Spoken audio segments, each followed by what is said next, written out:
Hey guys, welcome back to lesson 7 of our player designer series, part 2. Last time I kind of rushed it through a little bit where I had created a bunch of collision events, and I just want to make sure that was done properly. So I've erased all of mine, and I'm just going to redo it one more time in slow motion with you guys.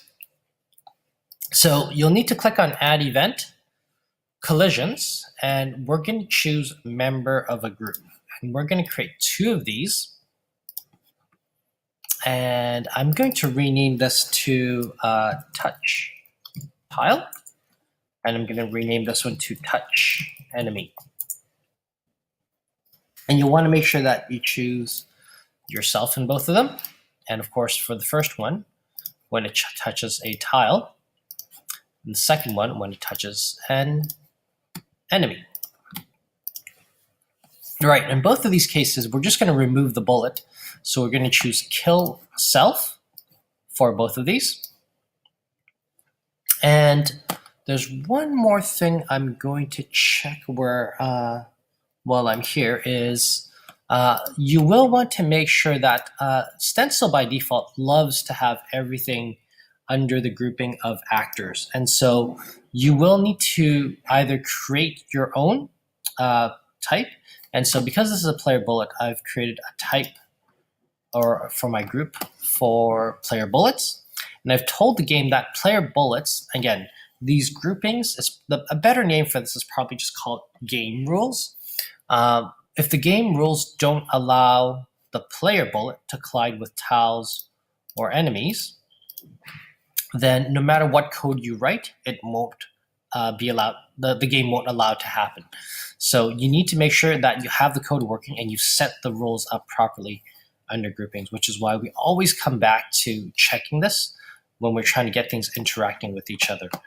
Now, the other thing I'm also going to do is, I think I've set this up already. I've plopped on a little enemy guy here, and I've also plopped a few tiles here so that I can fire bullets into it just to see that, yes, this is working. For my enemy, you'll want to also make sure that your enemy, and again, check his properties, make sure he's an enemy, right? Otherwise, if he's a cloud or if he's an actor, then you'll see that player bullets don't touch clouds and they don't touch actors. And if we don't have this rule set up properly, if we haven't said, oh, you are an enemy, then the game's not going to treat this character as an enemy. Okay, so make sure you've got the 2 different property settings set up for both the bullet as well as the enemy. Okay, moving on. We're also going to destroy this enemy when our bullet touches it. So I'm going to do that on the enemy itself. So I'm going to say when it collides with a member of a group, so when I, or self, I'm going to choose, this time because I'm on the enemy, when it touches a player bullet, this time I'm going to kill itself. Okay, so die on bullet. That's a rather sad existence, but that's the way we make our games. Okay, I've also extended and made my my scene a little bit bigger. So originally it was 20, like that, and so now I've made it 30 tiles. I think I might just need to redo what I had done. So I'm just going to use a different color so that we recognize, oh, that's the extension bit. Okay, I'm going to test this game out right now. And pray to God, let's hope this works.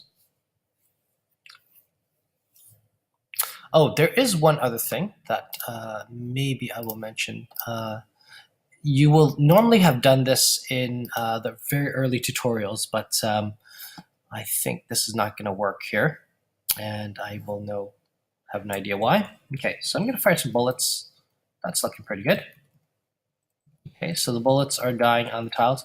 I have the debug drawing on, so that's why these different frames show up. And yes, that's not good. And okay, right. I'm going to change back to HTML5. And I'm just going to turn off debug drawing mode. Now, the thing that you saw happen was my character just walked off the screen. And that's because the behaviors of my character, we're going to need to add a follow camera or camera follow. Okay, so you can type that in, just do a search for it, camera follow, select that. You don't need to touch anything here. Let's just test the game one more time. So normally, if you don't have these extra bits of code that we just set up right now, when the bullets hit certain things, they don't just disappear. They'll just actually just float there in midair. Okay, so I'm going to fire my bullets. That's looking good. And I'm going to go right up and through. Good. And that's looking good. Okay, so I do just want to run over this quickly with you guys. If we do turn off, let's turn off everything that we've just done here. You'll see what, I want to have a look at what the game looks like with you guys. And you can feel free to try this out yourself. I would encourage that so you can really see and understand what's happening with the code. In fact, I would turn off this one at a time just to see what's going on. You know, like what did turning that bit of code do? Okay, so it's reloading. So I'm going to fire my bullets as usual. You can see that it's just piling up on my enemy there. Okay, and likewise, it's also piling up on those tiles that it's touching. Okay, and you can also see these bullets right here that I've fired. Any bullets that go off the screen stay there. Okay, so even those bullets I just fired right now, because that's the edge of the screen, right? You can see those bullets are stuck there.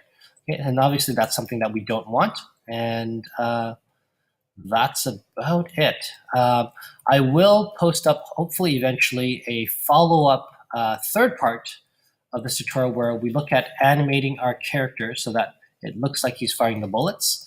But because that's quite long and not necessary for the most part in terms of just getting our game operating, I will leave that for in the distant future.